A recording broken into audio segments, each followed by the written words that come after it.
Continuamos, parte 2. Muy interesante esto de la falta de suministros. Lo vamos a enriquecer con una colita de el sorete del Estado profundo, sorete de la dictadura militar argentina, Francisco Bergoglio, pijas de madera para todos, consoladores de madera para todos. El otro lo interrumpimos porque este no tiene pausa, esta tableta, entonces lo tenemos que hacer de corrido con lo que haya. Muy puntual para seguir ahondando en lo que está pasando puntualmente con todo esto. Más que puntual. Así que continuamos con él. Nos afectará mucho más que lo que tiene que ver con la Navidad. Todo comerciante sabe muy bien que algo raro está pasando en el tráfico internacional de mercancías. Todos tienen problemas. Obviamente, tenemos grandes problemas en las cadenas de producción y distribución a nivel global, como te he dicho antes. Los fabricantes no dan abasto con los pedidos. Los productores de materias primas no están cumpliendo con la demanda. Se podría decir que estamos experimentando una crisis logística de la globalización. Con la crisis sanitaria se paró. Bien, dijo, muy bien. Y eso es lo puntual. Ahí estamos ahondando del capítulo 1. Eso está hecho puntualmente adrede para encarecer los costos de los suministros y de hecho seguir empobreciendo al que produce. Muy puntualmente, sistemáticamente armado, boicoteado una y otra vez para llegar a ese punto, y va a ser aún peor. Continuemos. Máquina de golpe, pero no es lo mismo parar la máquina que encender la máquina. Volver a producir al mismo ritmo que antes no es fácil. La inercia es difícil de vencer. Obviamente... No es que es difícil de vencer, es imposible volver a producir en los términos que lo hacías. De hecho, si querés seguir sosteniendo esto, vas a tener que seguir renegando, perdiendo salud y endeudándote cada vez más sin poder recuperar gran parte de la infraestructura que tenés productiva. No la podés reponer.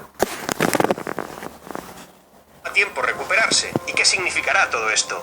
Escasez, retrasos e inflación. Antes hemos hablado de los efectos comerciales, pero vamos a los efectos en los mercados. ¿Te das cuenta? O sea, te lo está diciendo en 3 palabras, que es lo que te estoy puntualmente diciendo. Ya verás, cuando se habla de una situación de baja producción y alta inflación, se habla, como sabes, de estanflación. Las crisis en Latinoamérica, por lo general, son crisis de estanflación. Claro, ¿qué te está diciendo con esta inflación? Que tenés estancada el movimiento productivo de las pequeñas y medianas empresas, que es el motor de la economía, y son los que aportan para que los soretes corporatócratas te afanen el laburo y te terminen endeudando hasta el punto en que se queden con tu empresa y se la expropien, así con tu propiedad. Quieren expoliarte al 100%. Desarrollados, sin embargo, suelen ser crisis deflacionarias. Esto explica por qué los latinoamericanos siempre asocian las crisis con la inflación y los estadounidenses asocian las crisis con la deflación. Claro, muy puntualmente. Eso depende cómo se maneja la bicicleta financiera en la estabilidad que tiene ese país. Algunos países los reventás, los fundís con la deflación, como puede pasarle acá, puntualmente en Sudamérica, a Chile, que es el alumno primero de los masones sionistas Illuminatis del Estado profundo y sus papelitos de colores de la Reserva Federal Americana, como dice Aventador, muy puntualmente. Activas crisis es fundamentalmente distinta. Lo mismo ocurre con la fortaleza de la moneda. Los países desarrollados se preocupan cuando la moneda se fortalece demasiado, porque eso perjudica sus exportaciones, pero por otro lado, los latinoamericanos, que sufren en carne propia de devaluaciones excesivas, consideran una moneda fuerte siempre como un ideal. Todo es relativo, todo depende del contexto. Pero volvamos al colapso logístico. La pandemia generó una caída abrupta de la demanda y eso creó un cuadro deflacionario, lo que trajo como consecuencia una caída en los ingresos de los negocios, que a su vez trajo como resultado un incremento significativo del desempleo. Para evitar una crisis deflacionaria más profunda, la Reserva Federal y el Banco Central Europeo comenzaron a inyectar liquidez al sistema para estimular la recuperación de la demanda. Ese proceso se le conoce como reflación. Supongamos que los precios caen un 10%. Se requiere un aumento del 20% para volver al punto inicial. Y ese 20%... Vos tenés en cuenta que cuando ya emitís billetes sin respaldo, eso genera ya de arranque un 20% que estás pagando por el billete. Ya de entrada. Y con ese billete, dentro de los bancos se pueden hacer 9 billetes. 1 de cada 9. Es plata que son ceros digitales y no existen en respaldo. De hecho, se quieren quedar con todo lo que tenés en el banco y ya se lo quedaron. Ya se lo quedaron porque tu dinero no está ahí. Tu dinero es una mentira. Y lo que pediste prestado ni hablar. Ni hablar, ni hablar. No es técnicamente inflación, de hecho es reflación, porque lo que se busca es la estabilidad de los precios. Ahora bien, en el principio de la crisis sanitaria... Sí, pero es una reflación que después va a explotar aún peor. ¿Te das cuenta? Después va a explotar aún peor. Es un parche que se hace en un globo de gas, un Zeppelin que está a punto de explotar en el mundo. De hecho, de cada 10 billetes que hay, en Europa 7 son papelitos de colores. En Estados Unidos 6 de cada 10. Así que imagínate, Estados Unidos es el país con mayor deuda externa del mundo. Se debe a sí mismo y al mundo más de 5 billones de dólares. De hecho, así como se deben grandes oligopolios y monopolios de acciones de bolsa de acciones como BlackRock, también están valuados en 5 billones. O sea, vos fíjate qué trampa. Y todos son ceros digitales. Y siempre el dinero es para ellos, en las obras de infraestructura. Siempre ganan al mejor postor ellos y te endeudan a vos dentro de un país subdesarrollado. Esa es la metodología.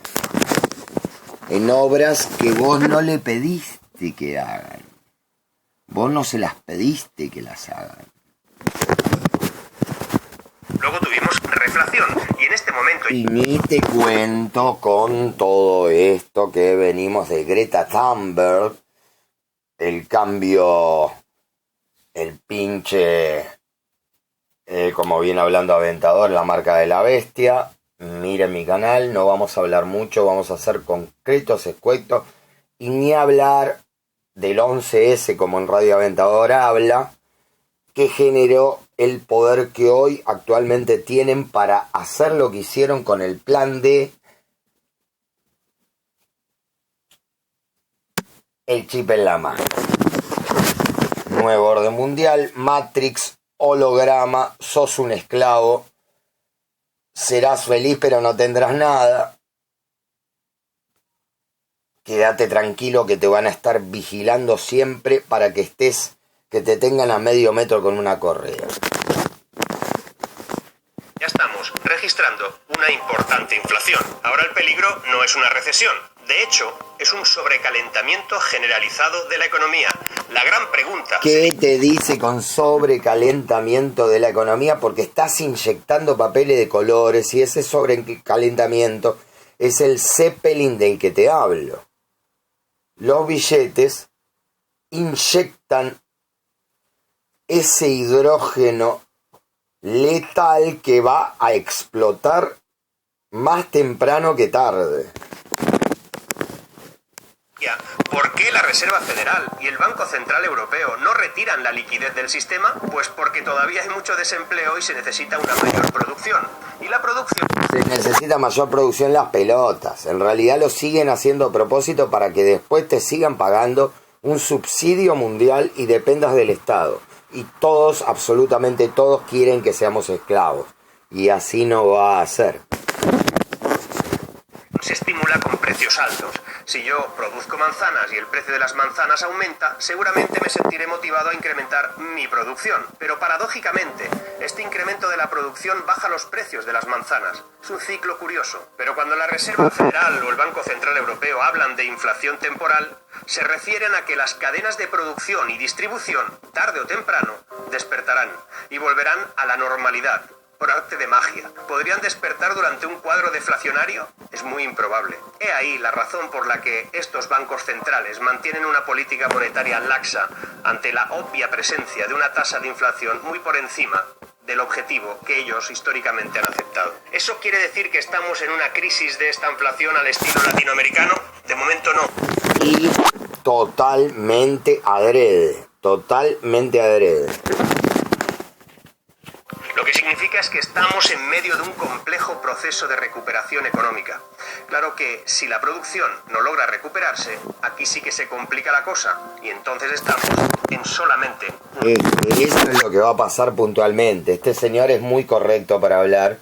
Se hace el pelotudo en lo que dice porque lo sabe.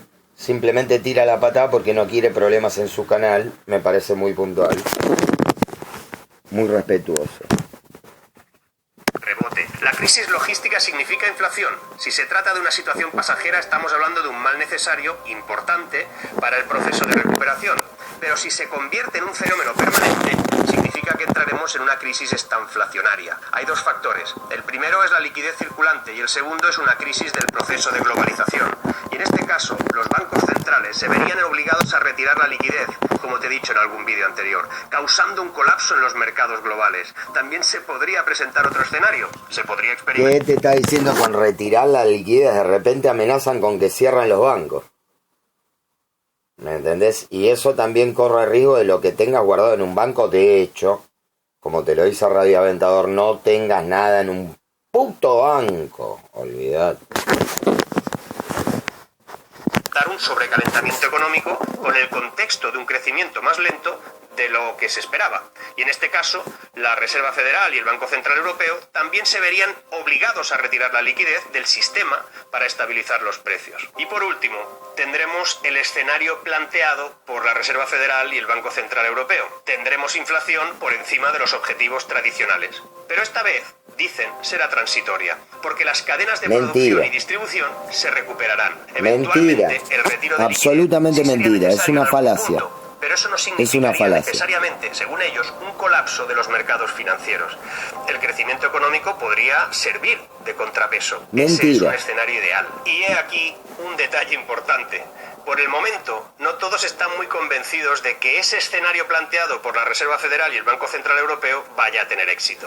Tenemos mucha volatilidad en los mercados producto de esas incertidumbres. Es un fracaso. Preocupaciones en torno a la inflación. Fracaso inducido. Cuando la preocupación es alta, los inversores escogen protegerse invirtiendo en activos productivos. Estamos hablando particularmente en lo que se conoce comúnmente como el sector valor. Cuando las preocupaciones desaparecen, los inversores retoman confianza y vuelven a invertir en el sector crecimiento, tecnología, etc. Es este el caso, por ejemplo, del Bitcoin o las criptomonedas, que están más vinculadas a Tesla que a Coca-Cola. O sea, Bitcoin puede ser el hijo adoptivo del sector crecimiento. Ahora bien, dos elementos claves: la globalización y la tecnología. Wow, qué loco, ¿no? Estás hablando de Bitcoin, ellos mismos, inclusive el gobierno, la Reserva Federal Americana le dijo: saca la plata de los Bitcoin, es contradictorio, nosotros queremos ir contra el Bitcoin. Sin embargo, Elon Musk se hizo 80.000 millones de dólares en diferencias con el Bitcoin. Mirá cómo hizo negocio. Ahora sí lo retiró, pero los 80.000 millones de ceros se los llevó. He aquí las grandes claves de la productividad. Estos son elementos, en esencia, deflacionarios, lo que implica que en un mundo global y tecnológico las inyecciones de liquidez son necesarias para garantizar el crecimiento económico. Eso beneficia a los mercados financieros. Por otro lado, el nacionalismo económico y un retroceso tecnológico producen el efecto contrario. Es lo que algunos economistas como Nuriel... ¿Sabés lo que te está diciendo? Que eso a la larga o a la corta, más a la corta que a la larga, produce deuda. como yo te decía, de un billete haces 9, encima que no tiene respaldo, que está en los bancos, nunca lo ves, porque de hecho cuando pedís un préstamo vos no andás con la guita en la mano, ¿te das cuenta?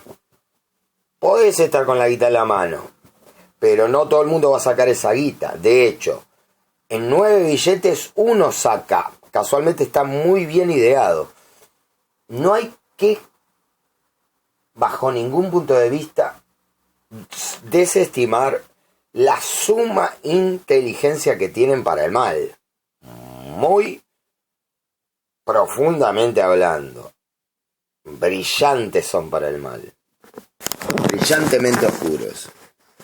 Han denominado una década perdida. Como ves, lo del colapso logístico tiene muchas aristas y ninguna buena. Ahora ya sabes que probablemente la próxima Navidad puede ser muy complicada y además puede afectar a los sectores financiero, logístico, económico, empresarial, político, social, cultural. Si me apuras, hasta muy puntual, caballero. Muy puntual, gracias. Ya lo tenemos acá en nuestros canales a Marc Vidal.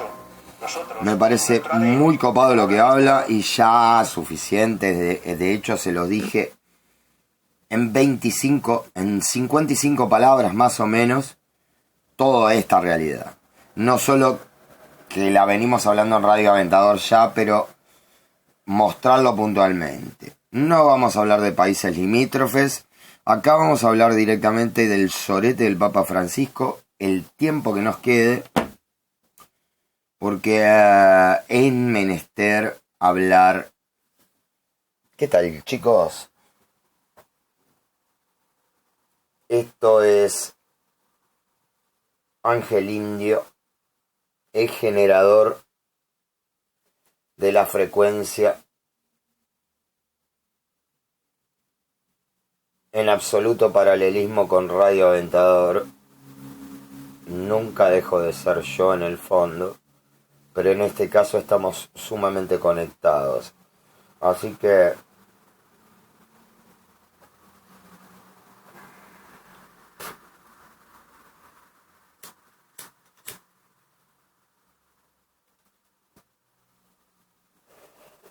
nos tomamos una breve pausa como para que piensen en lo que estamos hablando. ¿Están dando esto? Sí, están dando, sí.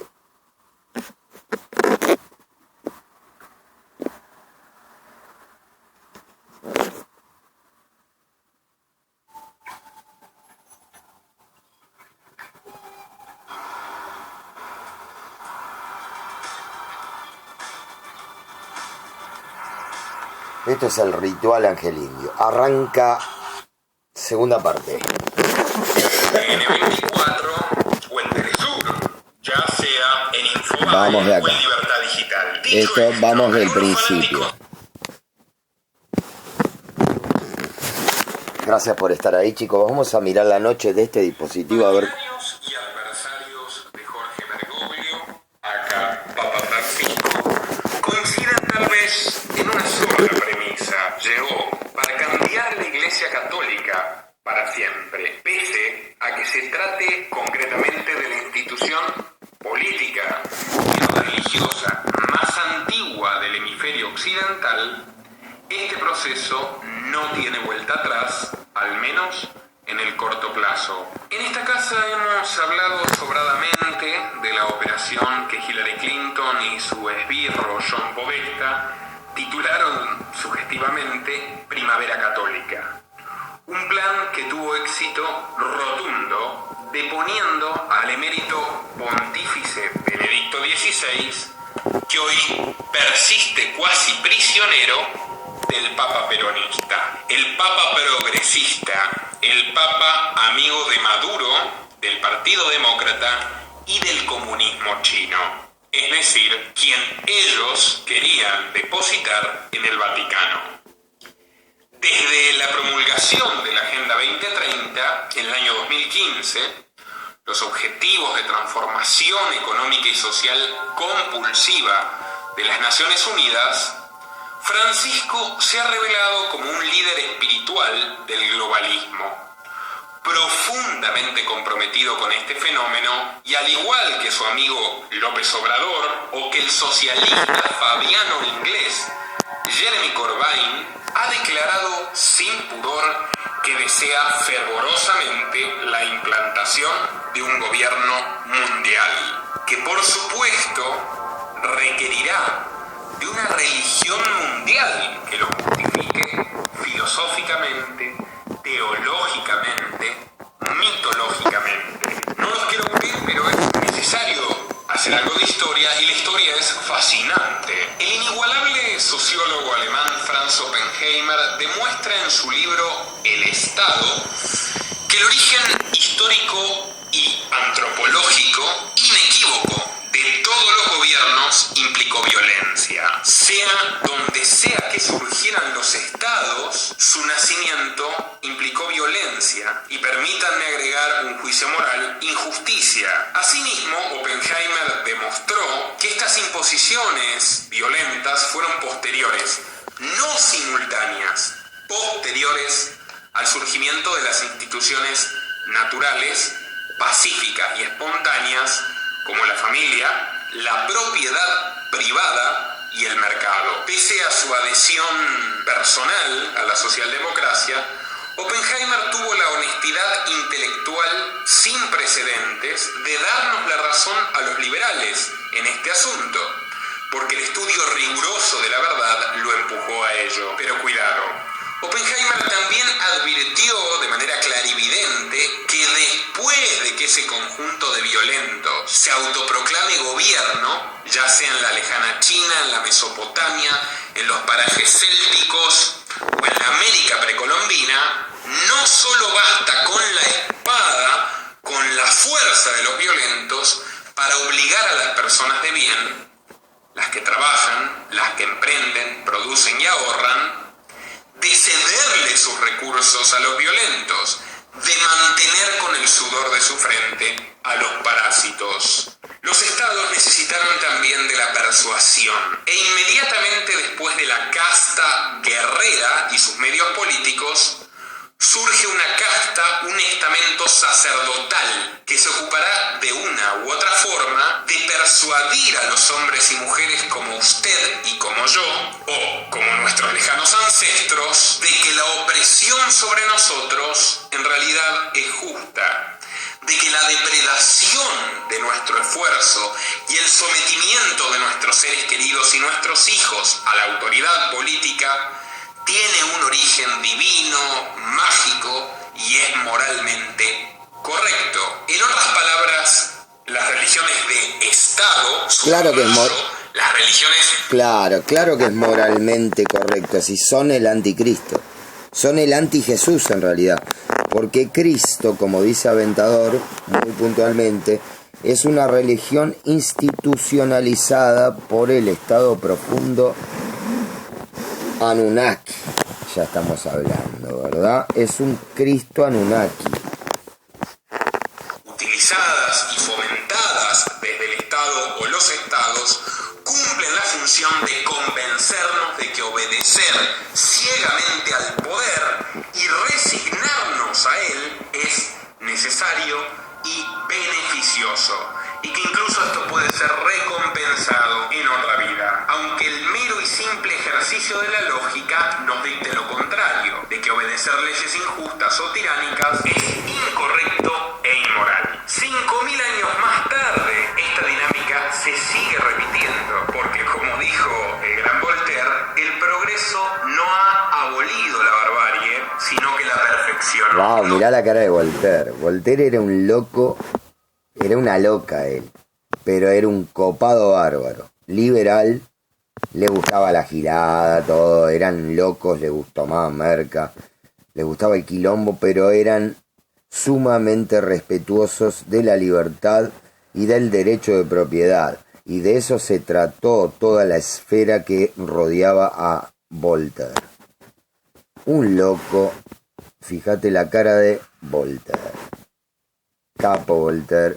Vamos a estar hablando de Voltaire como de muchas. Es interminable las cosas que hay para hablar De hecho les digo, así que vamos a compactar el video, porque en este caso tengo solamente entre el video y el anterior y tengo 9 GB para poder operar acá en Ángel Indio. 2021 atestiguamos la construcción gradual, pasito a paso. De hecho, no dejen de mirar Aventador, que Aventador va a tener lo suyo también hoy. Hoy vamos a hacer en los 3 canales. Tenemos Radio Aventador Beastmans, Pablo Javier Beastmans, meramente artístico, que hoy haremos un video poniendo lupa en Comanche, así les digo. Y después tenemos Ángel Indio, Pablo Javier Beastmans, este canal. No dejes de suscribirte a ninguno de ellos. De hecho, los podés tener a mano cuando quieras, en el momento que quieras. De hecho, siempre estamos en 2 estaciones delante. Un estado supranacional por encima de los estados nacionales, que se apoya en los estados nacionales, pero que extiende sus tentáculos